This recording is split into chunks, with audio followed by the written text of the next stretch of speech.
who Asko was before he kind of went into entertainment? Because I know you had a talent agency, right? Yeah, We can take yeah. it back a bit. Yeah, if you want to. I I would mean, love that. Yeah. that was a short beginning to my entertainment career, I guess you can call it.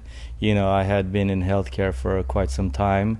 And, you get to a point in your life that you want to try something different. So I said to myself that I really enjoy film and, I'm a huge movie buff. So I said, let me just try to figure out how to get into the entertainment world. Louisa Live. This season of Louisa Live is made possible by our exclusive presenting sponsor, Gary Kashishin Real Estate. Okay, guys, welcome back to Louisa Live. I'm your host, Louisa Sharamatian. And today's guest is someone who truly embodies reinvention and ambition. Asko Akopyan started his career in healthcare before making a bold pivot into entertainment, quickly becoming a respected talent agent and now an internationally recognized film producer. He's also the co-founder of the People of Our Cultural Foundation, where he produced the impactful project Echoes of Our Ancestors, highlighting Armenian heritage and storytelling. Driven by a passion for storytelling, he launched Oscar Gold Productions, producing multiple feature films with worldwide distribution. Asko produced 45 Days, The Fight for a Nation, a powerful documentary about the Nagorno-Karabakh War in 2020, bringing global attention to the realities and human stories behind the conflict. He produced Songs of Solomon alongside Nick Vallelonga, two-time Academy Award winner for Green Book. The film is centered on Komitas Vardapet and the Hamadian massacres, telling a deeply emotional and important chapter of Armenian history. Directed by Arman Nashanian, Songs of Solomon was Armenia's official selection for Best International Feature Film at the 93rd Academy Awards. The film will be released later this year. In his most recent work, Asko produced National Lampoon's Hollywood Hustle, starring Alec Baldwin, Nick Cannon, and Danny Trejo.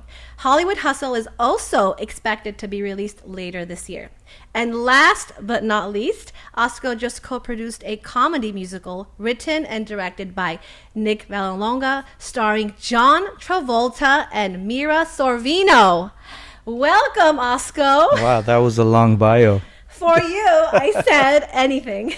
Thank you. Thank you for doing that. That was great. Of course. I want people to know how great you are, and I appreciate it. I'm excited to have you here joining me. Yeah, I'm excited for you. You have a beautiful set. Thank you for having me. You like it? It's nice? Yeah, I'm very happy for you. I saw it coming, so yeah. When we first met many years ago, Yeah, so I'm proud I of know. you for that. Thank you. I know we met back in 2019.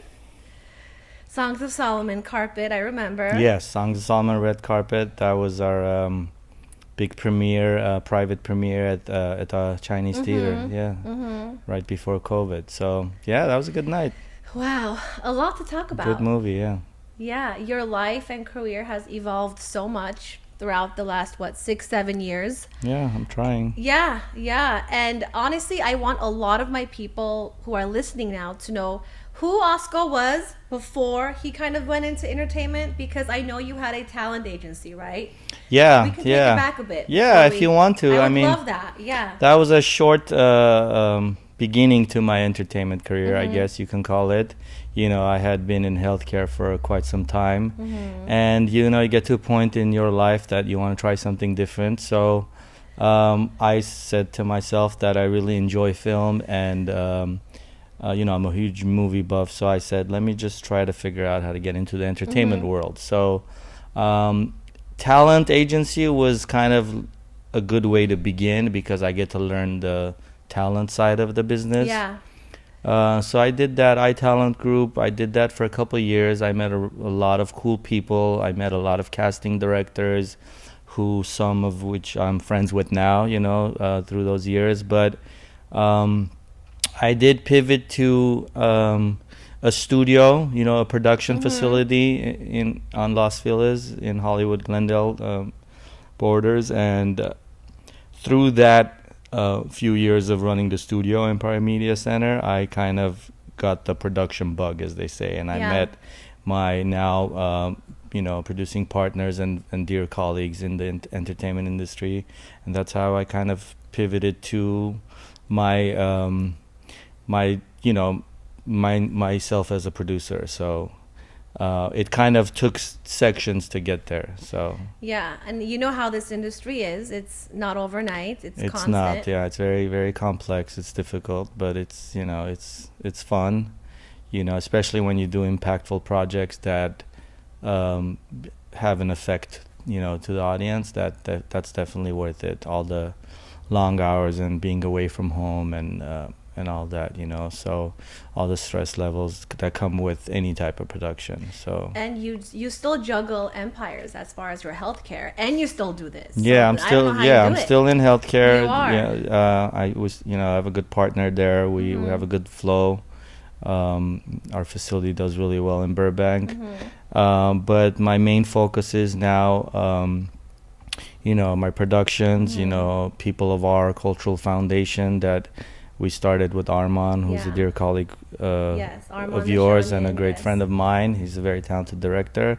So we started that, and we have some really exciting stuff with that I'm happy for, and also our productions, together that we have slated for the next couple of years, So as it takes a while to finish a movie, and then so you just gotta pile them up, as they say. A movie's never done, right? It's never done until it's done. Movie's never finished. Yeah, it takes a while. Some, have a certain luck where they get released right away. Some get, don't, and they get stuck for whatever reasons. But eventually they do come out. One of the films we did with Arman was Songs of Solomon that you mentioned, that I believe will come out end of this year.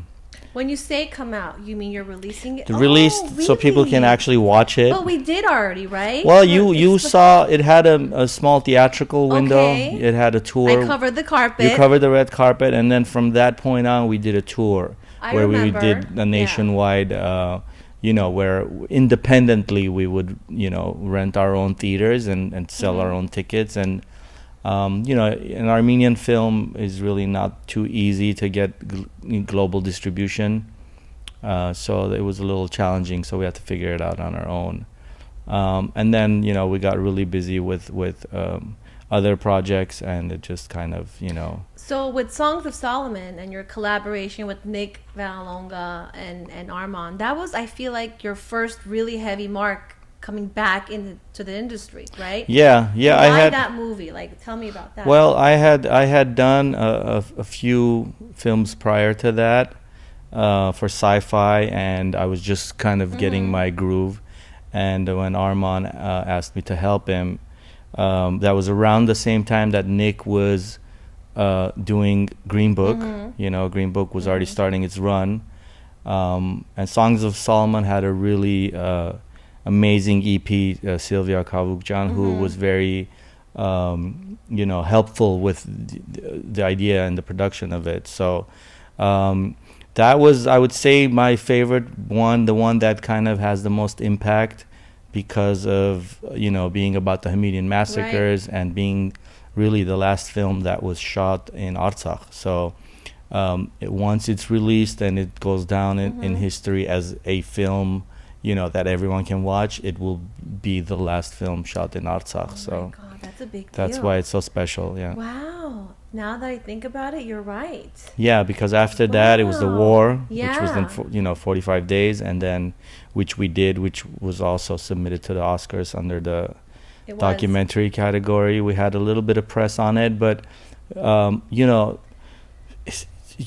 wars now, like for example the Ukraine war got tons of attention, and then a documentary about it ended up going all the way in the Academy Awards. We didn't really have that luck with 45 days because I feel that our war really didn't matter at the time, and then there was just so much noise and COVID and a lot of other problems that we were faced with as a as humans, you know, as a race, and we just didn't get that momentum with that film, even though I think that it was a really well-made documentary. Well, I saw it. I was at the premiere in Armenia. Yeah. And do you feel like you have a responsibility to your culture to keep making these movies for Armenia and the diaspora? I feel like if I have the ability Yeah. to make a film, I would much rather make a film that impacts my culture and my race, or at the very least find a way to take the film production to Armenia and make it there, you know, and that's... And give people jobs there. Yeah, and that's all that. always been the goal, you know. When Arman and I started working together, that was always the goal, to first cross over into, you know, being Armenian to, you know, in the American industry, the crossover as we call it. And we have a few Armenian producers now that have done that successfully. But once we were able to cross over, then go back and take it back. So we have a lot of plans for really big films that are slated to film here in America, but we are trying to pivot and take it to, you know, Armenia and film it there. So yeah, I think that if I have the ability to do that, I think that's definitely something very important to me. And as a producer, because you have to find a lot of funds for movies, right? That you're the money guy. Everyone knows. Well, yeah, the money sometimes, guy. yeah. But sometimes. what's something that people don't know about your job as a producer that is very difficult, and they probably just... Well, I'm very calm and collected. I think You are? that I make it look easy sometimes, Yeah. so it feels like, oh, it's, you know, this is. You are very calm. Yeah, I think that's just me, as in my nature. I'm able to remain calm, which is actually very effective in a stressful and really, really complex environment. Any production, whether it's the shows, Echoes of Our Ancestors, or a film. I was just going to say, So you were it's- very calm during that campaign, and that was a tough one. That was a big one. Yeah, Yeah. that was something that I'm very proud of. You know, Armand directed that. He created that. He did. That vision of you know, showcasing 7,000 years of Armenian history and making it fun, making it an So immersive entertaining. experience. You know, we came out of nowhere with that because everybody was like, what is this Echoes of Our Ancestors? We couldn't sell it to anyone. Nobody Yeah. really got it. Yeah, you helped Last a lot year. with PR. Armand had a big crew in Armenia creatively. Yeah, all of us. We had I would say a great support system within the community, our board, for people of Var that really believed in us without knowing what it was, without really having any like footage of what is this idea. We managed to surprise everybody, I think, and it was a very successful show. So we're looking forward to doing another one this year. So can we talk about that a little? Yeah, Like, we can. yeah. We haven't announced. We have a date, which is September 3. We're just getting into production now, so it's going to be at the Greek Theater again. We'll go live probably soon, and I have a strong feeling that we're going to sell out again. We were sold out. We Oh were my sold gosh, out. There was no there was seats. no tickets. Yeah. And I was really stressed out about the tickets because I had so many people that were anticipating, you know, comps, and, you know, we had raffles, and we had just so many sponsors, and then leading up to the show, the last couple of weeks, we really ran out of like physical tickets. So it was fun, at the same time very stressful, trying to find a path to make sure that everyone that's supposed to be there is there, you know. I think those are all good problems to have. We didn't think it would get that big, right? I think you No, we knew. You knew, but knew when we had it. all came onto you, you said, "Oh my God, like how?" Am I It gonna was, do I will say, I Yeah. told Armand this. I said that was like doing 3 movies in one, Whew. because first of all, it's live, so you can't cut and redo anything. You know, Yeah. once you do the work and the preparation, you get to the day of, there's really not much more time other than, okay, let's just go. So I will say it was we didn't really have a lot of help, to be honest with you. Not that we couldn't, we just really we got into that tornado, and we really didn't expect it to be that massive. You know, we had 14 different performers. You know, it was you had a choir, you had a kids choir, you had Sergei Symbatian as the orchestra. You had dance, choreography, Zavarnots group. You had Luto, you know, Ludwig Ispirian, who's a phenomenal ballet. So you had the screens, which were telling a story at the same time, and all live performances, and you had to somehow sync it all together in that 2 hours without any hiccups. So, and it was brilliant. So the feedback that you guys got. Yeah. What was it about the show you think that people were just so in awe? Because we saw firsthand the reaction, the screenshots, the text messages, the DMs. Yeah, I think we had a lot of good momentum online. I think I remember seeing like I had never gotten that. That was one of the only times I lost track of my phone. Yeah. Like my messages and like, you know, all the texts and emails and all that. But I think it was, you know, the screens, the animation in the background. Beautiful. I think Arman created some fun elements to each part of history that we were kind of trying to, you know, showcase at the time. And the performances were cool, you know, seeing all those different type of artists under one roof. You know, you had Serj Tankian, you had Tigran Hamasyan, you had Sebu Simonian, Inga Anush, you had classicals, you know, Isabel Bayraktarian, you had Garnik Sarkisyan. You had just so many different type of artists that Sona Rubenian, I don't want to like not mention Nune anybody. I mean, so many people. I mean, we had a different genres all, you know, performing under the echoes of our ancestors. So that was kind of cool. I think everyone really liked that it was not one specific type of talent, you know. I think everyone took something away from it. Everyone in the audience can relate to one small part of it.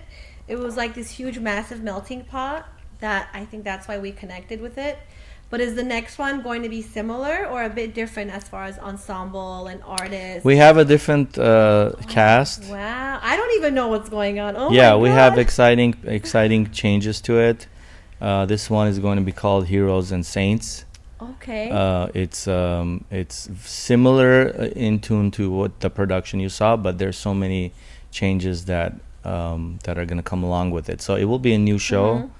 And it will be exciting, but it still echoes of our ancestors, just different parts, you know. So, you know, we're just getting into production of it. So I'm sure when you have Arman on as a guest, he can elaborate more on. I would love that. All the, you know, all the behind the scenes that go into making of that type of show, you know. So. And you talk about Arman a lot, and you guys work together a lot. Yeah. How is that dynamic? It's good, you know. He's a powerful being, you know. He's very aggressive. He knows, you know, what he wants. He's a really good director. So, to have confidence as a director, it goes a long way, and it shows on screen. You know, Songs of Solomon was a very, very, very small budget compared to other giant Hollywood movies, and that being a period piece, you know, made it even more special.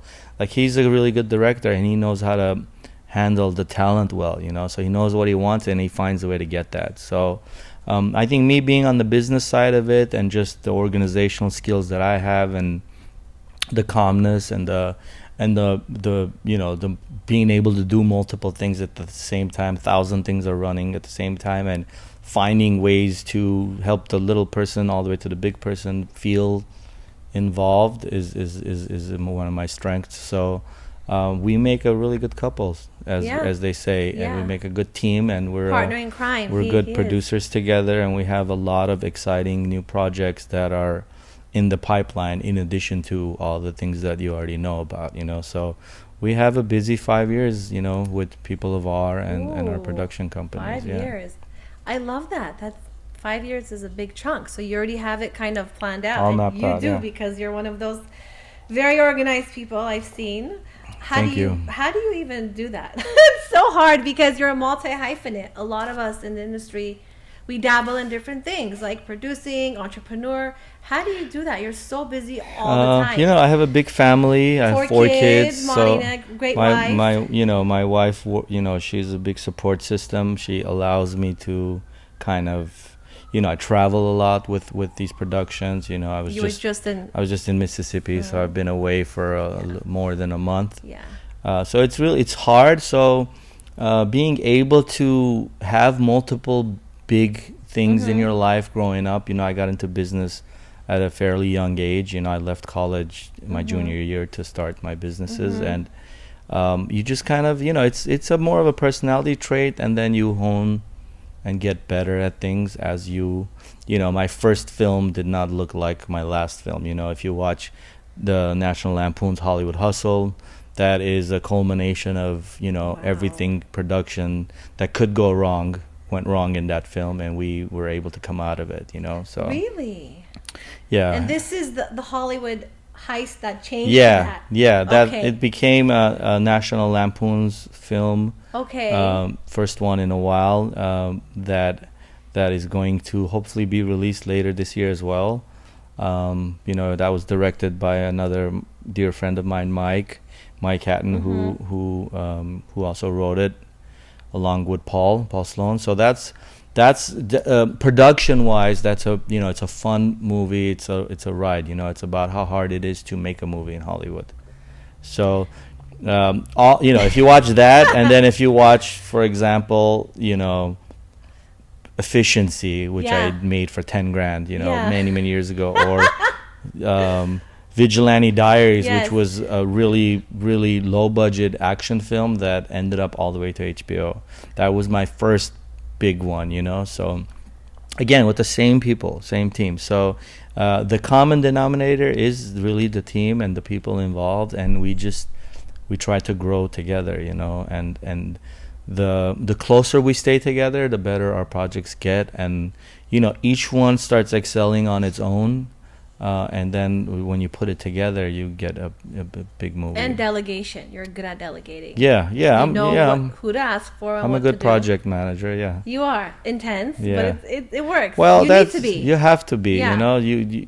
You have to be strict and know that you have certain deadlines and that you have certain things that are required to be completed at a timely manner, or else something bad could happen, So the film that we screened at AFS, right? The one that I saw, which was first Hollywood. Yeah, talk about that process. Sure. And that was a test screening that we did. Yeah. The film wasn't completed at the time.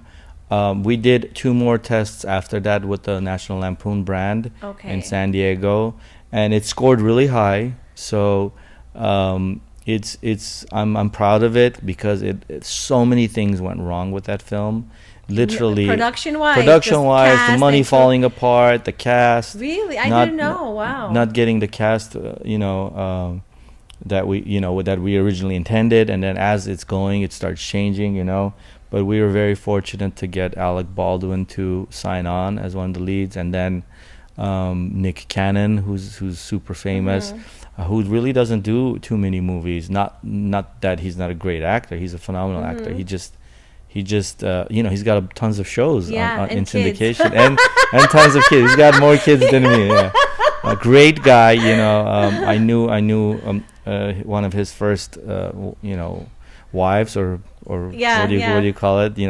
Brittany Bell, who introduced us. Oh yeah, she's so pretty. Yeah. She was in my first pilot I ever did. Oh so wow. I've tried all of everything. Yeah. Like I tried to sell a TV show to HBO that didn't work.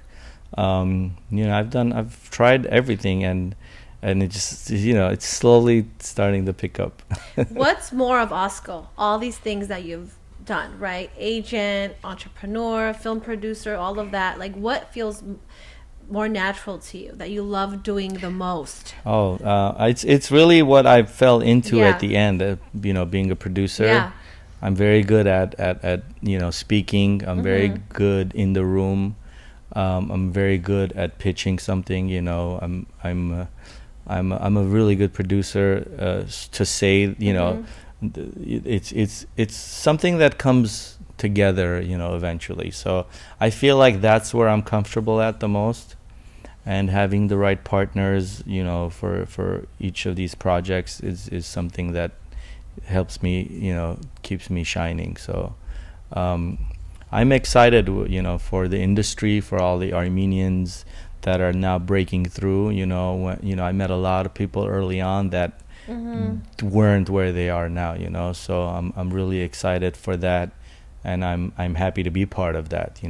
And you are, and the Armenian representation just gets more and more now. Yes. It's more common, and I'm sure you can relate when we see a last name when it says YAN or IAN. Oh, yeah. It's like, Yeah. oh my God, how amazing! Yeah, that's something that still feels good today. So it's funny because the movie that we just did, the director, who's one of my best friends, Nick Valonga, who won two Oscars for Green Book. Yeah. He's a big collaborator with us, and he was like, "Bro, I have a surprise for you when you get to set today." And I really hadn't read the updated pages for that day, because when you make changes to the script, you get an email. And I got there, and the jewelry store where the scene was taking place was my name. It said Akopyan's Finest Jewelry. So it was just so funny. So That's like funny. to the YAN, like even at that level, Yeah. like my friend who's the director felt that it should be called that. Well, he's also an honorary Armenian at this point. Now he is. He's been to Armenia a few times. Valalonga. Yeah. And is this the film in Mississippi that you were there for? Yeah. That's also starring John Travolta. John Travolta, Chaz Palminteri, Mira Sorvino. These are huge names. Robert Davi. Wow. I mean, Drea De Matteo from The Sopranos. Wow. The who's who of Italian stars are in it. It's a really funny movie. I can't really get too much into it yet because we just finished it, but it's really like my big fat Greek wedding, but more about our Italians. So oh my God. it's gonna be it's a huge comedy, or it's comedy musical. Yeah. Okay. Oh, comedy musical. Louisa Live. This season of Louisa Live is made possible by our exclusive presenting sponsor, Gary Keshishin Real Estate. General sponsors, Lions Partners Insurance and LA FUE Hair Clinic. Our supporters.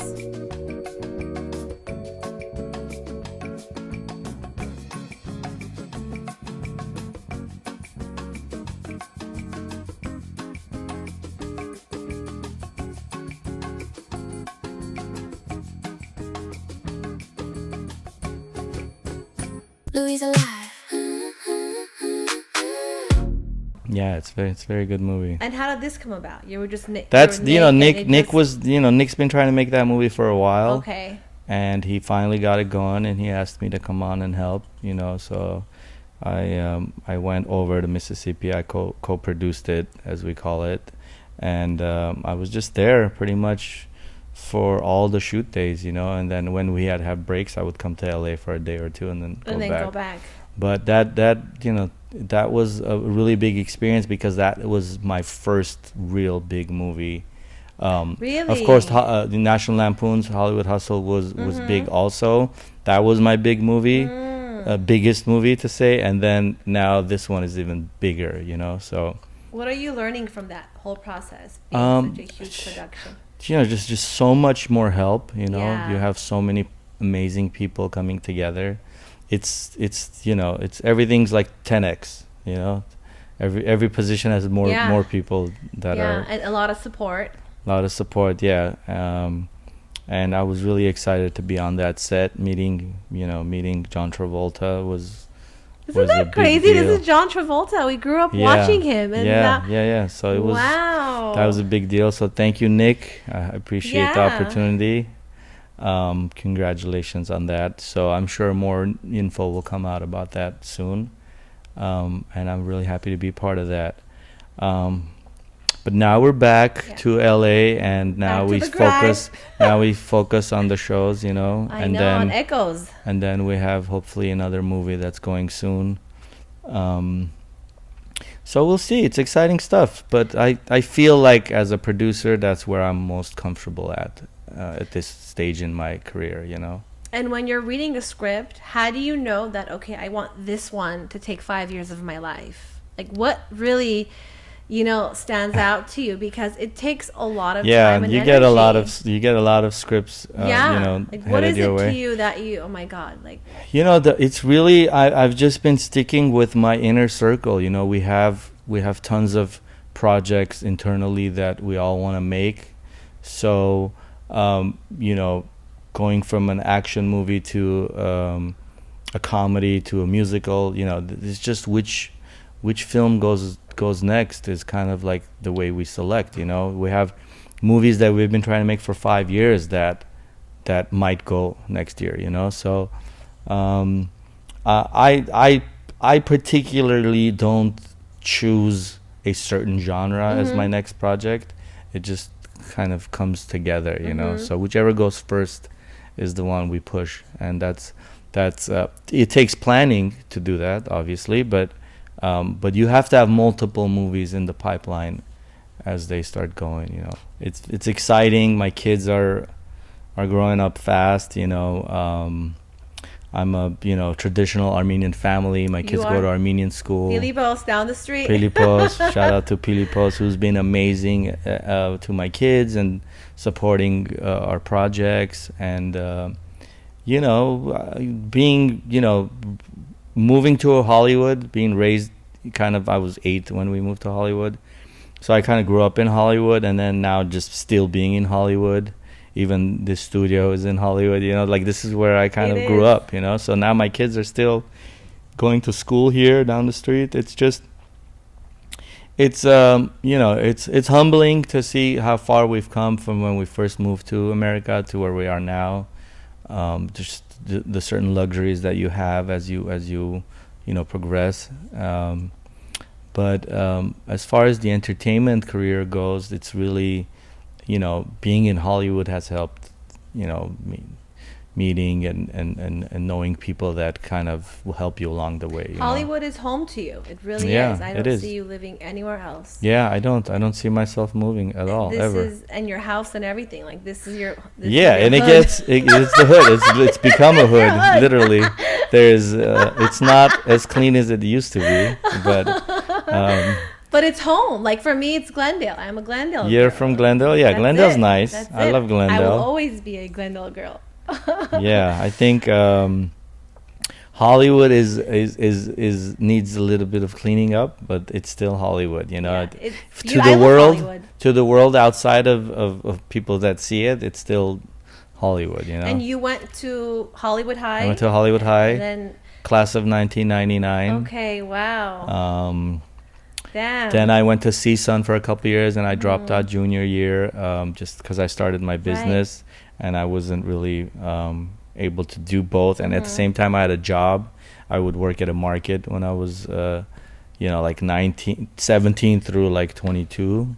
Yeah. So I was just a workaholic. I worked a lot. So, and I'm still a workaholic. I have multiple things running at the same time, which sometimes pisses some people off, and that are in my life that can't really comprehend how much stuff I have going on, but each part of my life is very special, and I'm excited to get better and do bigger projects, and be successful in this, industry. What if one of your kids came up to you and said, "Dad, I want to follow in your footsteps"? What advice would you give them? In Hollywood specifically. Yeah, it's funny because my youngest son, Kev, said that he wants to be an actor. So can I be in one of the movies? So it's starting. All the power. So I have technically casted him in a movie already. We Really? have one that we're planning to do soon with my friends that I'm going to put him in. But how old is he? he's 9. He just turned 9. Wow. But I don't know. I feel like my oldest, Sophia, is more on the medical side. She's so smart. She's like the smartest person I know. Wow. I love that. She's at She's at UCLA Yeah. doing really good things there. She just started. So I don't see her at all in Hollywood. Then Olivia, which is my princess, I think she has a little bit of Hollywood in her maybe as she gets older. She'll be 16 soon. So maybe her. She kind of has it. My son Hove, he's a good soccer player. We see you posting, Yeah, for sure. he's doing well as a soccer player. He's smart. My soon to be 13-year-old. So I don't know. Yeah. I would probably advise against it Yeah. because it's such a tough industry. But I wouldn't try to block it. You know, I would obviously support it. The bigger I get as a producer, obviously, the more opportunities I can give to anyone that wants to do it. But I don't see any of my kids really becoming staying in the entertainment industry. But I didn't think that I would be Yeah. a producer when I was coming up in Hollywood. If, let's say, a 20-year-old guy right now, let's just say a 20-year-old guy at home watching you just wants to follow in your footsteps, but has pressure from family to go to law school or, kind of take a safer route, what would you tell him? I would definitely say follow the dream. Follow if you have the passion to be in film. I always say go for it. I've met a lot of people along the way that have wrote to me about helping being in the movies, co-producing with them. I've met a lot of people that aspire to be in the business, and I always say go for it, but be ready. You can't want to be in it but not do the work. You can't. There is no opportunity that anyone is going to give you to get you there sooner. You have to really find the path. You have Find to the path and keep working on yourself and Yeah. getting better at what you do. I remember our interview on the red carpet to now you have a show. So Yeah. that's progress, but Yes. you went towards that goal. So It's not overnight. This industry, definitely not It's overnight. like this, and I feel like it's good to have something stable sometimes and still do your passion, which is hard, but a lot of people still do that to pay the bills and have a lifestyle. yeah, you have to be durable. So if anyone wants to get into entertainment, they have to really have sustainability, as you're going through the journey. So finding a way to pay your bills but still continue the journey as an actor is something that you have to have down, before you go down that road. Because when I was a talent agent, a lot of my actors, when we were able to book a role, it was just $100 for the day, So it takes a really long time to get to that point where you're making a living doing What you actually what love. you actually want Yeah. to do. Like as an actor, Yeah. you're making a living doing, movies, So I seeing other people succeed is a good inspiration, I think, and that's why I was happy to come on, because if someone listens and gets inspired, I'm good with that. Thank you. I mean, you always support me too, and Of course. in everything we do, and we go way back, and it's like this loyal family, whether it's projects Yeah, or whatever. for sure. Yeah, I'm happy. You have a good social media presence. You have a good way of asking, nice questions that gets people comfortable, and it's I'm having a great time speaking about my journey, That's so great. thank you. Yeah, of course. What does success mean to you now versus 20 years ago? Like the difference of what success means now that you have a family and everything versus, let's say, single Asko or like younger Asko. Success, I guess, the way you measure success, for example, in Hollywood is, how well your movie does. Right. How many people see it, how well it's made. You can make a movie that's just sucks, Yeah. and so that's a reflection of not necessarily you suck, but that was the best you Right. got there. So I think the way Hollywood measures success, and that's kind of your tie to that, is how successful your film is. Now I'm more careful on the projects that I select, because I do want it to be successful for me to do it again, and so forth. So personally, I've done well in my life. I have a really happy family, beautiful wife. Unfortunately, I lost my mom during COVID, but I have my dad still with me, my younger brother. I have a lot of dear friends that are now brothers. I have a really small group of very close people in my life that I'm comfortable with. So to me, that's success in my personal life, is just being happy with your days, because I'm sure you realize the older we get, the faster the days are spinning, and you have to enjoy your day. So the success personally, I think, is just being happy with your life. So I wanted to ask you like about your mom, and she's such a big part of your life, and she's still with us with her spirit, and I don't know if you want to talk about it or not, but yeah, of course. She shaped so much of who you are in the cultural preservation that you do with family and friends and the movies. Who was she to you? Like she was such an important person. My mom was loss. that was a really big loss for me. That was the first time I experienced any type of loss. Fortunately, my mom lived with me. She was my number one fan. She was very supportive of the new journey that I was going down in the entertainment world. I remember on the red carpet on she Songs was of very Solomon. excited for me. Yeah. She died shortly after that, but she was always pushing me to like go after, like she would say, like, come, I would go to her room, she would be like, look, Arthur Sarkisian, you gotta work with him. And then now Arthur Sarkisian is one of my best friends, and we have a couple of projects together that we're working on.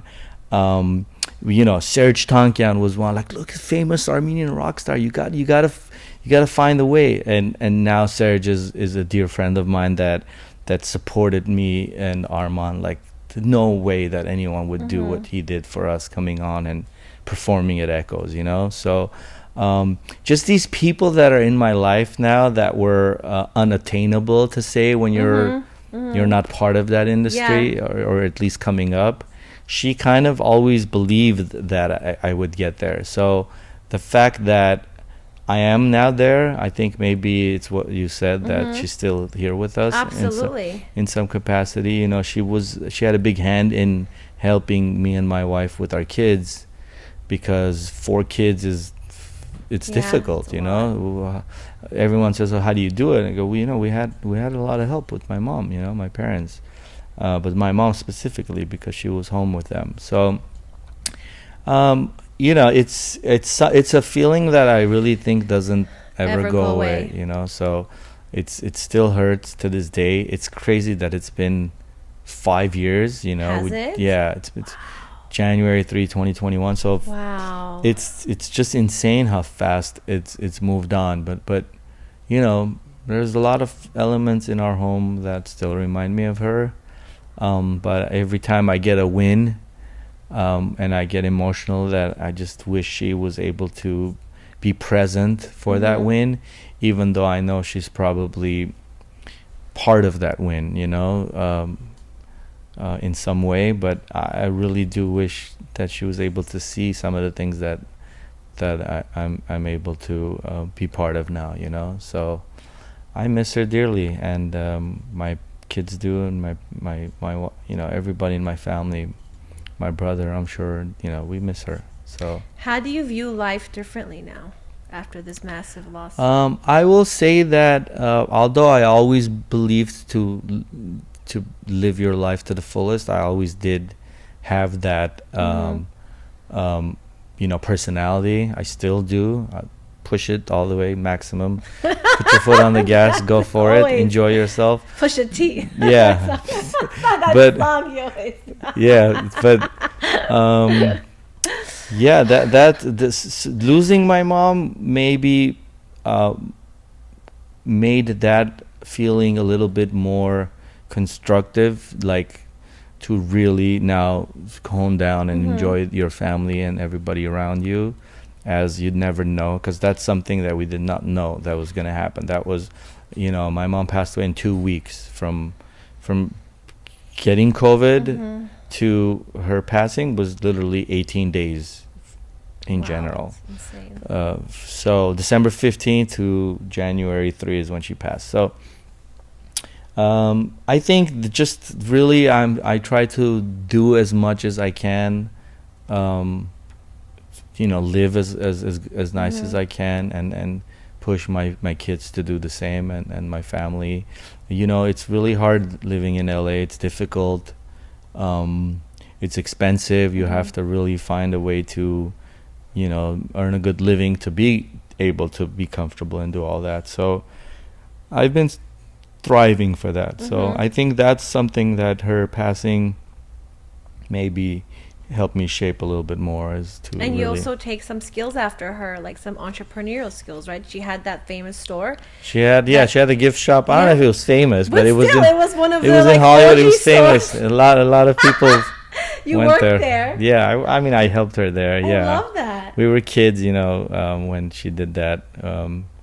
But once Yeah. I got married and we had our first daughter, Sophia, she kind of shut the store down, To and be a she full-time said, grandma. I'm retired. I'm a full-time grandma now. And so. like, speaking of kids in LA, how do you manage raising 4 kids in this TikTok, Instagram, AI world that we didn't really have all this growing up? Does it scare you as a father? I'm not scared by it. It is moving fast.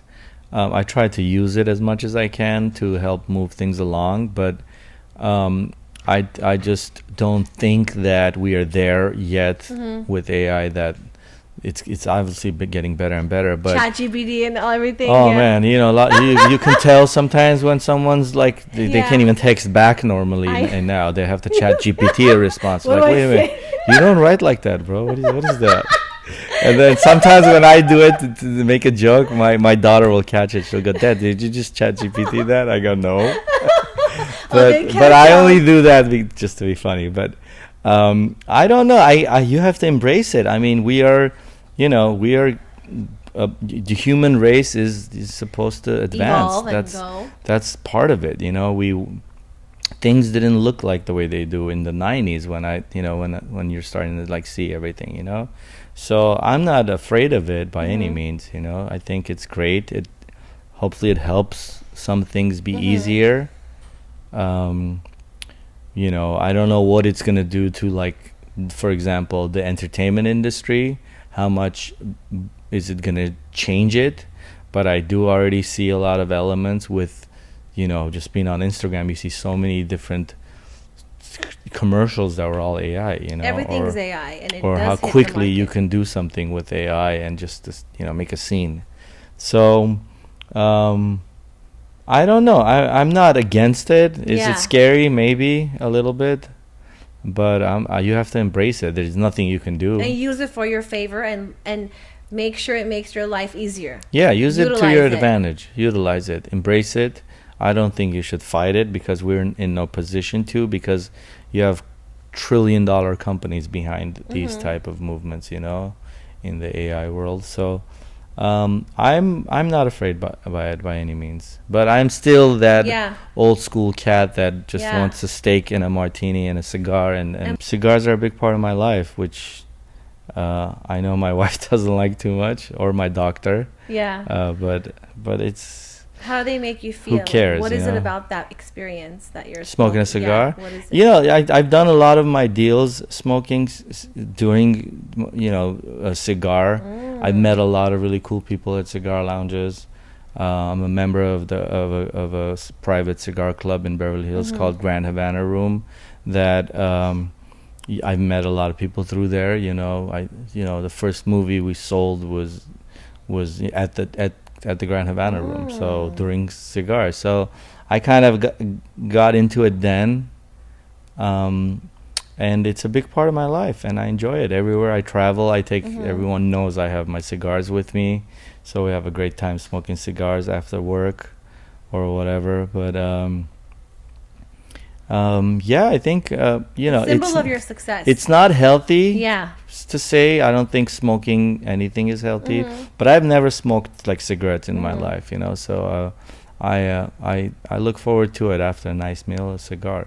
Well, it's a symbol for you. I think a lot of career advancements too, as far as meetings and stuff. Like, it means success for you in a lot of ways. Yeah. I it's think not just- right now the cigar culture is big. There's a lot of cigar clubs everywhere.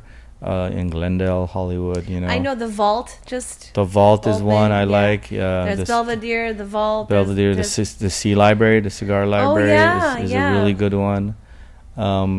There is a few that I enjoy that I frequently stop by, support. All Armenian owned right now. Amazing. Armenians are smoking a lot of cigars, so living your life to the fullest. Yes, for sure. for And sure. well, before we wrap, I always ask every guest the same two questions. Okay. But before we wrap, I'm just really curious about your experience working with really cool, legendary actors. Van Damme, which I've always wanted to ask you. Van Damme, or was it Chuck Norris? No, There's, Van Damme. I'm friends with Van Damme. Chuck Norris passed away. Chuck Norris just passed away. I didn't So it meet was Van Chuck Damme. Norris. How was that? JC. Just tell me, because growing up, I would watch his movies. I have yet to do a movie with him. We came close with Headlock a few years back. We developed that with him. It was really supposed to be his last action film, which could still go, you know. But it was very surreal meeting him because he's such a iconic '90s He is. That's action like movie Van star. Damme. Like, you know, my friend John, not my friend. He's, you know, I always call him my cousin John. Everyone says your cousin, but John is my wife's cousin, and we met. And one day he was like, "Hey, bro, like, you want to go meet JC?" I'm like, "What?" So we met. I met JC through him, and they're really close friends. And we had a good time together a couple of times. We met some really cool people through JC. I still want to. I have another one that I'm gonna do with him. That's more than likely gonna shoot in Armenia. That Armand will direct, called The Last Sanction. So I'll probably offer that to him if he's available to do that, and we take him to Armenia, which I think would be huge. Very cool. But I've been trying to do that for like 5 years, so this is back to like how it takes a while to get something going, you know, especially with industry. big movie stars like that. Oh, for sure. But I do have his phone number. Yeah. Very cool. You can text him. Okay, so anything Question else? number 2. No, that was not. That was it? That Oh, was just my one. personal. I have, Oh. Before we get to those 2 questions, Oh, okay. do you want to share about any future projects that people could look forward to? You know, I think the one thing that I'm really excited about is another Echoes of Our Ancestors that we're gonna do this year. So I don't know when this will air, but hopefully if tickets are on sale. If tickets are on sale, then you buy it through Ticketmaster or on our website, peopleofr.org. If we haven't launched yet, just keep checking. We will be announcing shortly, and that's really something I'm excited for. This movie that we just wrapped is really coming together. And Hollywood Hustle coming out is really funny movie. I know. I just have a lot. I think this year is a lot of wins. This is your year. Well, every year is our year. We 26, have to be grateful, Black 26. That's my lucky number. It's a good. Oh, there you go. It's a good year. Go to Vegas. I will actually. I'll go to Vegas. Probably. Yeah, I'll go Friday, probably. Oh God. Okay, so if you had your very own billboard on Sunset Boulevard, what would it say? What message do you want it to say? Oh, on Sunset, that's funny because John, who we were talking about, always says, one of these days when I'm driving down the strip, I want to see one of your billboards. So that will happen. I don't know. Maybe it would be one of my films that will be having some success. But if you're saying personally, what message? I would say is, work hard and be happy.